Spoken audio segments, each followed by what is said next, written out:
Hello guys. Hello guys. Today is Dead Reactions 27 here. And today we will be reading a horror story. So I don't know what this is called, but I'm just gonna read it. You guys can read it along. This basically saves the trouble of you guys reading it.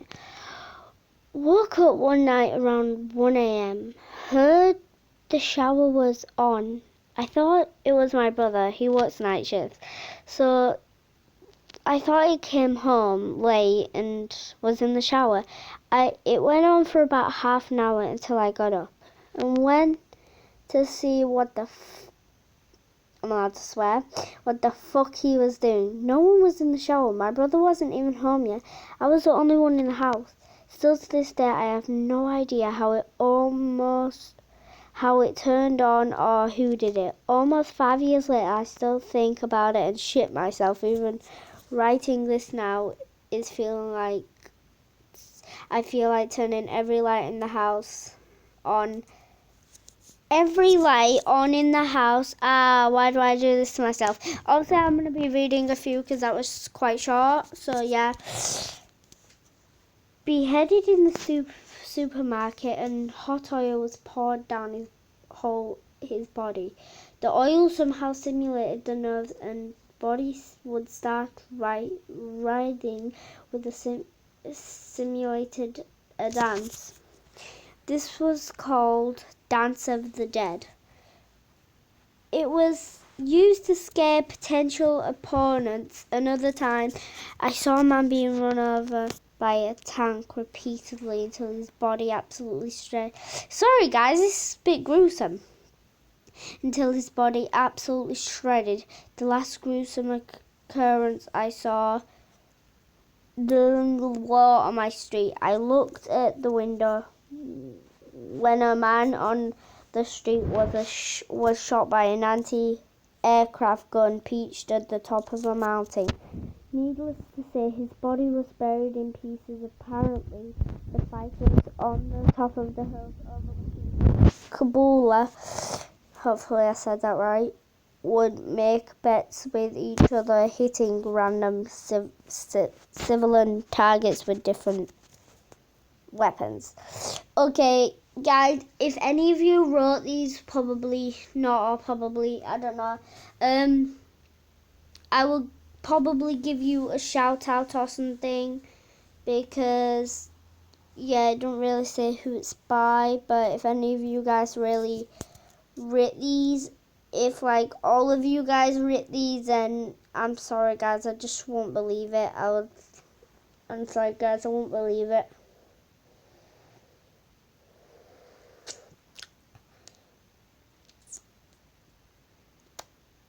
So yeah, sorry guys if you actually did it and somebody else just ruined it for you.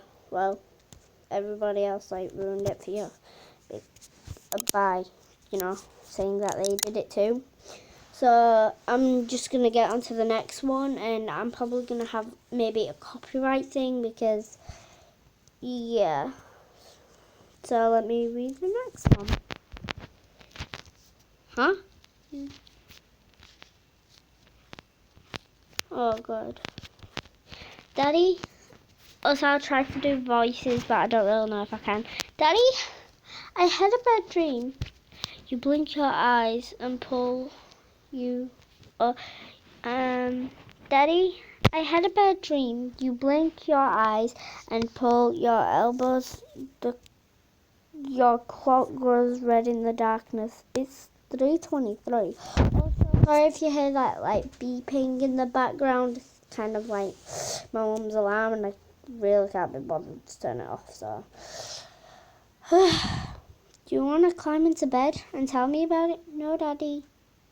The oddness of the situation wakes you up more fully. You can barely make out your daughter's pale form in the darkness of your room. Why not, sweetie? Because in my dream, when I told you about the dream, the thing wearing mommy's skin sat up for a moment. No, set up. For a moment, you feel paralyzed. You can't take your eyes off your daughter. The covers behind you begin to shift. Oh, I just got goosebumps. And also, guys, I know it says 9:56, but I think that's like the wrong time because it's literally like super dark out. It's like, wait, let me just search up the real time. Guys, like 3 a.m. Well, to be precisely, it's 3:30 a.m. I'm a bit creeped out now. Hopefully I didn't just skip another one. Sorry about this, guy, but I'm still trying to do like the voices, and yeah, I'm still trying to do the voices and everything. They're probably like really bad, but I'm trying to make it more creepier. I would add like creepy music, but I really can't do that, I don't think. Wait a minute, let me just add a bit of creepy music. Pause the video so you guys don't get bored. Guys, we're back, and I got 1 hour of creepy doll music playing in the background. Okay, on an early dim morning. Also, a reminder, it's like 3:30 a.m. for me, so hopefully you guys just enjoy this. I would recommend not watching this at night, but yeah. On an early dim morning, an elderly woman rested her head atop a gravestone. Henry Blackwood, 1938 to 2004. She rested flowers on it and wept. Something she didn't usually do. She always made sure to bring something of Henry's when she made her annual visit to his grave. Her memory wasn't what it used to be, and her brain needed help. To get it jogged, she brought something he hated, his hearing aids.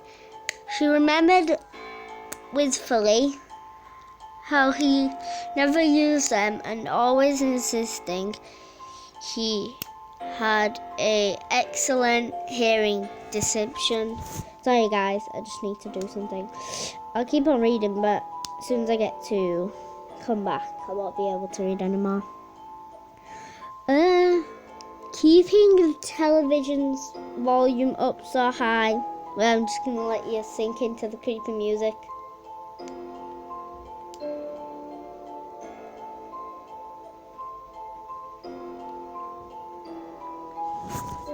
Wait a minute, guys. And we're back. Sorry about that, guys. Turns out my brother's awake now.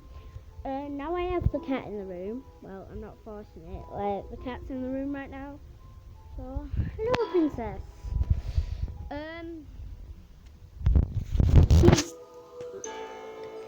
Keeping the television's volume up so high.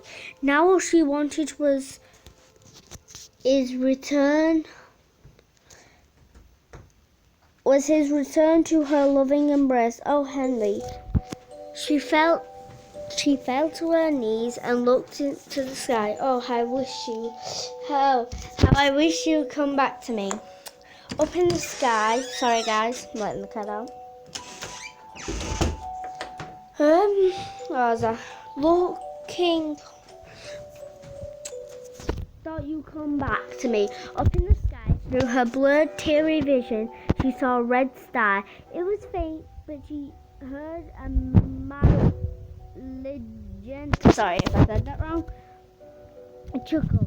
The star flashed to match it.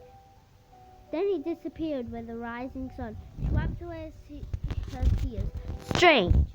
Was it a produce of her imagination? She stood up,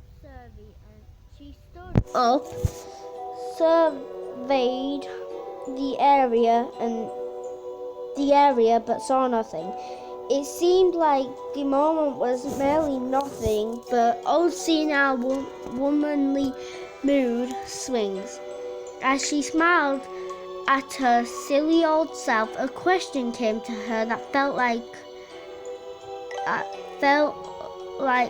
part of a dark realization. Sorry guys, I need to check this. Realization. Could the battery in the hearing aid still work? She attached it to her bestie and turned it on. She could hear rustling and crows' feathers in the nearby trees. It probably still worked. Due to her husband's lack of communicating to use it, then swallowed hard. She rested her ear on the ground above his grave. Her mouth dropped in horror as she heard scratching, shuffling, and a familiar voice bellowed a horrified scream. Oh, that's pretty awesome. Okay, next story. Wait, or should I just leave it there? No, I'll read this last one. I lived on 13 airs. I'm sorry.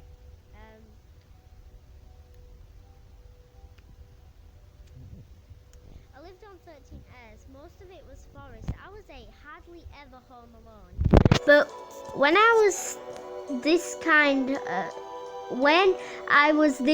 of a thing would happen all of the time, only when I was alone. The doors would open while they were locked. My young dogs would run up to the door and stay 10 feet away, barking at something. I couldn't see. Oh, I just got chills down my back. Sorry about that. My cat's running outside. Okay. No other creepy music. Hopefully you can still hear me. Like, the thing is right next to me. So I couldn't see while I hid the bar. I hid behind the bar, clutching a knife. At the same house, my younger sister and I would play in the woods with just our dogs. At 5 and 7 years old, we had an imaginary friend, not unusual, that we both would talk to and could hear what it was saying. Our dogs would follow it when it would walk away and run around in circles as it moved around. I revisited that house 8 years later, saw a figure moving along the edge of the wood. It looked like the same size of our friend. When I told my sister, she told me it was too. She saw it too, but no one else did. I realized until I was older that there was no way we both should have been able to hear or see it, or that the dog shouldn't have been able to see it. I'm sorry guys, I will have to end the video here because I am too creeped out. I'm shaking right now. I'm gonna get my biggest teddy and rock in the corner. I'm not terrified. But yeah, see you guys. I'll see you in another episode, and bye. I don't know what's our outro, but bye. Try not to die, or have a good day or night, or just try not to die. Have a good day or night. I'm so weird.